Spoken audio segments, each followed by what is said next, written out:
Gusto mo ba maging member ng SSS pero wala ka pang SS number? Nalilito ka ba kung paano mag-register? Don't worry, ituturo ko sa iyo step by step.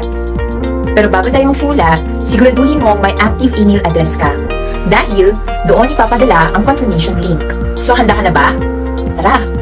Step number 1. Pumunta sa www.sss.gov.ph. Hanapin at i-click ang Apply for an SS number online. At lalabas ang step-by-step guide. Basahin mo ito at pagkatapos, i-click lang ang Start button para mapunta sa Registrant Record Verification. Step 2. Sagutan ang form. Ilagay ang buong pangalan, date of birth, at ang active email address mo. Paalala po, bawal gumamit ng special characters. At pagkatapos ay i-tick ang box na I'm not a robot at ang box sa baba para i-certify na tama at totoo ang mga impormasyon na nailagay mo.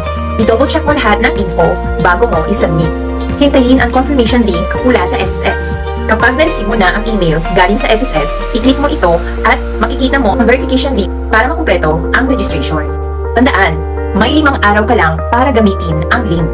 Kapag nag-expire ito, ay kinakailangan mo na ulit magsumite ng panibagong application. Step 4. Pagka-click mo ng link, sagutan mo ang mga sumusunod: basic info, contact info, home address, and purpose of registration. Piliin ang tamang purpose. For employment, kung kailangan mo to sa trabaho. Self-employed, kung may income ka at gusto mong maghulog sa SSS. OCW, kung magtatrabaho ka abroad. At non-working spouse, kung housewife ka pero gusto mong maghulog ng contribution. At pagkatapos, i-click ang save at mag-proceed sa next page. Sa last part ng form, lalabas ang lahat ng impormasyon na nailagay mo. I-check mo muna kung tama lahat ng nailagay mo. Kung wala ng problema, pwede mo nang i-click ang Generate SS Number. And congratulations! May SSS number ka na. I-save o i-print agad ang transaction slip. Dahil ang SSS number na yan ay lifetime mo nang gagamitin. Opo, isang beses lang po tayo kumukuha ng SSS number. O diba, ang dali lang? Kaya kung wala ka pang SS number, mag-register ka na online. Convenient, mabilis, at hassle-free.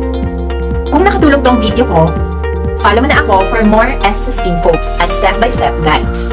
Thank you for watching! Thank you for watching! Thank you for watching! Thank you for watching! Thank you for watching!